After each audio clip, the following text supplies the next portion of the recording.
आस्था। और आज हम चर्चा करेंगे सेलो वर्ल्ड के आईपीओ की, और आईपीओ की डिटेल आपको बताते हैं, उसके बाद इस पर हम व्यू भी लेंगे आस्था से। 30 अक्टूबर से 1 नवंबर तक ये खुला रहेगा। इशू साइज है 1900 करोड़ का। कोई फ्रेश इशू नहीं है, सारा का सारा 100% ओएफएस है और कंपनी में कोई पैसा नहीं आने वाला है।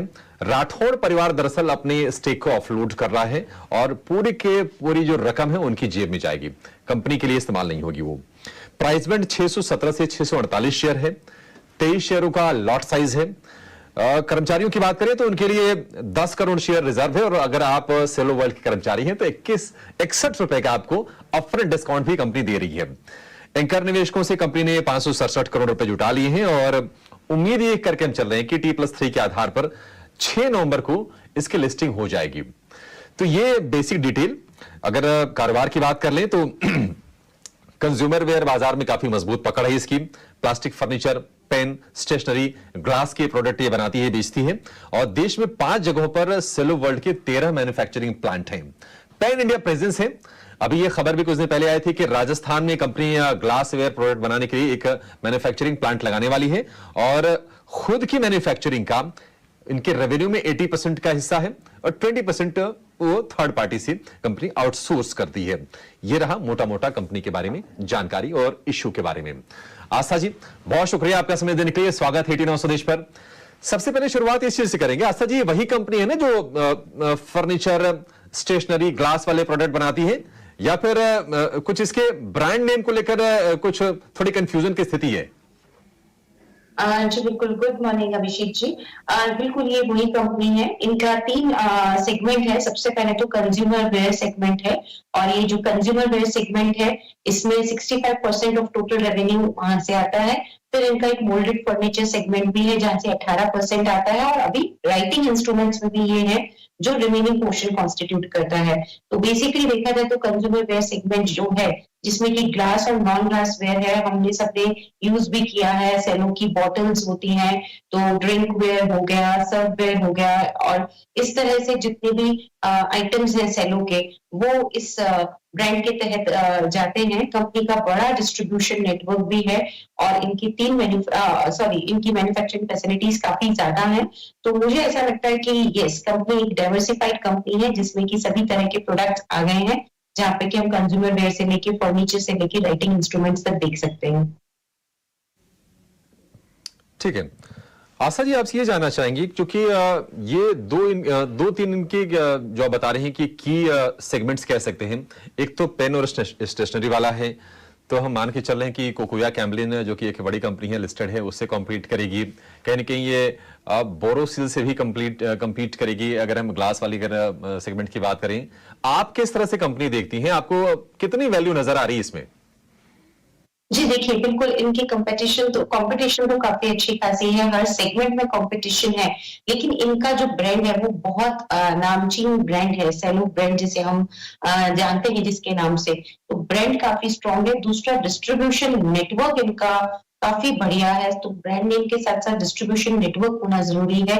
13 मैन्युफैक्चरिंग फैसिलिटीज है, 13 मैन्युफैक्चरिंग फैसिलिटीज है, और अब तो ये राजस्थान में भी केपेक्स कर रहे हैं, तो वहां से भी आएगी। कैपेसिटी यूटिलाइजेशन बहुत स्ट्रांग है, क्योंकि मैं सिर्फ अगर कंज्यूमर वेयर में बात करूं तो इनका कैपेसिटी यूटिलाइजेशन अच्छा खासा आता है। 95% के आसपास का कैपेसिटी यूटिलाइजेशन है, और बाकी जो सेगमेंट्स है वहां पे भी कैपेसिटी यूटिलाइजेशन बहुत बढ़िया है। दूसरी तरफ देखा जाए तो मार्जिन भी मुझे यहाँ पे काफी बढ़िया लग रहे हैं, क्योंकि जिस तरह से इन्होंने EBITDA मार्जिन यहाँ पे दिखाए हैं 20% के अबव, काफी बढ़िया है। और अगर मैं कंपटीशन की बात करूं, लिस्टेड स्पेस के पेयर्स की बात करूं, तो इनकी फाइनेंशियल पोजीशन मुझे काफी मजबूत लगती है, क्योंकि CAGR, compounded annual growth rate जिसे हम बोलते हैं, चाहे से वो रेवेन्यू हो चाहे से वो प्रॉफिट आफ्टर टैक्स हो, दोनों में 30% की कैगर से ये ग्रो कर रहे हैं 2021 से 23 से 2021 से लेके 2000 वित्तीय वर्ष 2023 तक, जो कि काफी मजबूत है। दूसरी तरफ आप रिटर्न ऑन इक्विटी भी देखिए तो बहुत सॉलिड है, अपने पीओज से काफी ज्यादा है। तो मुझे फाइनेंशियल्स इनके जो कंपटीशन में जो पीओज हैं उनसे काफी बढ़िया मजबूत लगते हैं। और साथ में अगर मैं वैल्यूएशन की भी बात करूं तो वैल्यूएशन भी डिसेंट है, 42 के पी मल्टीपल पे ला रहे हैं। तो ऑल इन ऑल कंपनी तो बढ़िया लगती है। एक ही चीज है, कंप्लीट ओएफएस है। अब कंप्लीट ओएफएस है तो कंपनी में कोई भी कैपिटल ग्रोथ कैपिटल आएगा नहीं, लेकिन कंपनी का ये मानना है कि जो इंटरनल अकाउंट्स है वो सफिशिएंट है कंपनी को आगे जाते हुए फंडिंग देने के लिए। तो वो एक पॉइंट जरूर लगता है कि कंप्लीट ओएफएस है, लेकिन उसे अगर हटा दें तो मजबूत कंपनी नहीं लगती। कंप्लीट ओएफएस से ये चिंता की बात है। ओएफएस यानी कि ऑफर फॉर सेल, यानी कि जो मौजूदा निवेशक है कंपनी के वो अपनी स्टेक को डाइल्यूट कर देंगे। निवेशक फिर खुले बाजार से वो शेयर खरीदेंगे और वहां से थोड़ी थोड़ी अपनी हिस्सेदारी वो कम कर लेंगे, ये टेंशन है। लेकिन पैन इंडिया प्रेजेंस है, मजबूत ब्रांड है कंपनी के पास, रिटेलर का डिस्ट्रीब्यूटर का बहुत अच्छा नेटवर्क है और बहुत सॉलिड नेटवर्क है और फाइनेंशियल्स भी अच्छे हैं।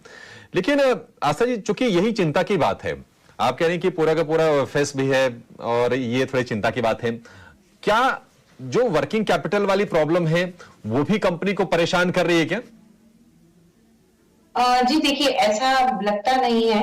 वर्किंग कैपिटल का इतना कुछ इश्यू मुझे नहीं लगता। अगर होता था तो जरूर कंपनी उसके हिसाब से कुछ पार्ट फ्रेश इश्यू के लिए जरूर रखती थी, तो वो कोई चिंता की बात नहीं लगती है। इनफैक्ट मुझे तो ये लगता है कि आगे जाते हुए इनके मार्जिन्स भी मेंटेन रहेंगे। दूसरा देखिए, रॉ मटेरियल की कॉस्ट जो है वो भी एक इम्पोर्टेंट यहाँ पे एक एलिमेंट है। अगर मैं वहां की भी बात करूं तो मुझे लगता है आगे, और ये लोग पास ऑन करते हैं, अगर रॉ मटेरियल में बढ़ोतरी हुई तो ये कंज्यूमर को पास ऑन भी करते हैं। तो वहां भी मुझे कुछ बड़ी चिंता नहीं लगती। मुझे लगता है कि आगे जाते हुए वर्किंग कैपिटल को लेके या किसी और तरह की कॉस्ट को लेके कंपनी के लिए कोई दिक्कत आनी नहीं चाहिए। इतना बड़ा नाम है इनका और काफी पुराने टाइम से ये कंपनी स्टैब्लिश है। ऐसा नहीं है कि नई कंपनी, ट्रैक रिकॉर्ड काफी अच्छा है। अभी मार्केट्स देखिए खराब है और उसमें अगर आ जाता है ओएफएस तो वो थोड़ा सा जिसे कहते हैं एक नेगेटिविटी की तरफ संकेत देता है। लेकिन अगर मैं पूरा समअप करूं तो मुझे ये इश्यू बढ़िया लगता है और मैं सब्सक्राइब की रेटिंग देना चाहूंगी इस इश्यू के लिए। आशा जी, किस तरह के लिस्टिंग गेन की उम्मीद करनी चाहिए और लिस्टिंग गेन लेके निकल जाना है या फिर आपको बिजनेस इतना सॉलिड दिख रहा है कि लंबी अवधि तक भी रखे तो ठीक रहेगा ये? देखिए बिल्कुल, ये जो आईपीओ की रेटिंग हम दे रहे हैं सब्सक्राइब की, वो लिस्टिंग गेन के लिए भी है और लॉन्ग टर्म के लिए भी है। अब कितना लिस्टिंग गेन होने की उम्मीद है? देखिए मार्केट बहुत खराब है। अब किस तरह से जियो पॉलिटिकल सिनेरियो यहाँ पे बनता है वो काफी अहम रोल पैदा कर रहा रहेगा। आगे जाते हुए लिस्टिंग्स किस तरह से होगी। दूसरी तरफ बॉन्ड यील्ड्स को भी अगर आप देखें, और यूएसए में बुधवार को अभी वापस से बैठक है फेड की, देखते हैं वहां पे। वैसे तो माना नहीं जा रहा है कि इंटरेस्ट रेट हाइक नहीं होगी, लेकिन वहां से क्या निकल के आता है वो भी मार्केट एक दिशा वहां से भी निर्धारित करेंगे।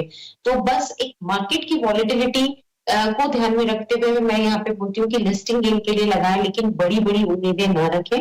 बड़ी उम्मीदें तभी रखनी चाहिए जब मार्केट भी बढ़िया मूड और माहौल में हो, जो कि अभी के आज के दिन जिस दिन हम यहाँ पे बात कर रहे हैं अभी तो नहीं है। आगे जाते हुए कोई भी इस चीज को गेज नहीं कर सकता है। तो लिस्टिंग गेन होंगे, डिसेंट लिस्टिंग गेन, क्योंकि देखिए अगर यहाँ पे 5% का भी होता है, और जब हम लोगों से बात करते हैं, इनफैक्ट हम जब हमारे क्लाइंट से भी बात करते हैं तो वो एक ही बात पे ज्यादा यहाँ पे जोर देते हैं अभिषेक जी, कि डिस्काउंट में नहीं लिस्टिंग हुई, वहां पे भी वो खुश है, बस डिस्काउंट नहीं दिखना चाहिए स्क्रीन पे। तो वो चीज के लिए मैं यहाँ पे जरूर बोल सकती हूँ कि लिस्टिंग गेन होने की उम्मीद है। बहुत बड़े होंगे कि नहीं होंगे वो मार्केट के मूड और माहौल पे डिपेंड करेगा, लेकिन थोड़े बहुत लिस्टिंग गेन होनी चाहिए। डिस्काउंट लिस्टिंग के यहाँ पे चांसेस नहीं है, तो यहाँ पे लगाने के पूरे हैं, पर एक्सपेक्टेशंस को भी कम रखें, एक्सपेक्टेशन ज्यादा ना रखें, और छोटे लिस्टिंग गेन के लिए, छोटे मोटे लिस्टिंग गेन के लिए और लंबी अवधि के लिए बिल्कुल लगाने की रह रहेगी।